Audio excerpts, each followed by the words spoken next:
Siswa-siswi SD SMP Kota Palembang kembali harus melakukan proses belajar mengajar secara online dikarenakan kini kondisi Palembang yang masih berstatus zona merah penyebaran COVID-19.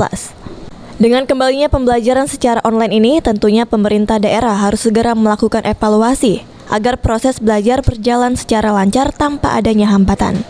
Dr. Suherman selaku pengamat sekaligus praktisi pendidikan menjelaskan, pemerintah harus melakukan revolusi di bidang internet dan menyiapkan tempat internet gratis agar siswa-siswi yang melakukan belajar online bisa lancar sekolahnya.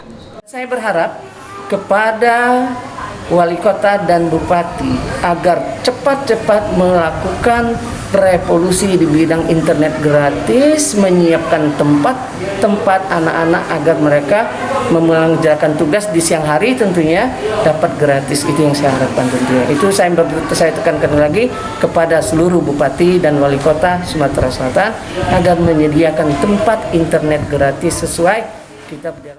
Namun demikian, Dr. Suherman masih berharap agar kegiatan belajar online ini segera berakhir dan siswa maupun siswi kembali belajar tatap muka jika nantinya kondisi Palembang tidak lagi berstatus zona merah. Firman Hidayat, PAL TV.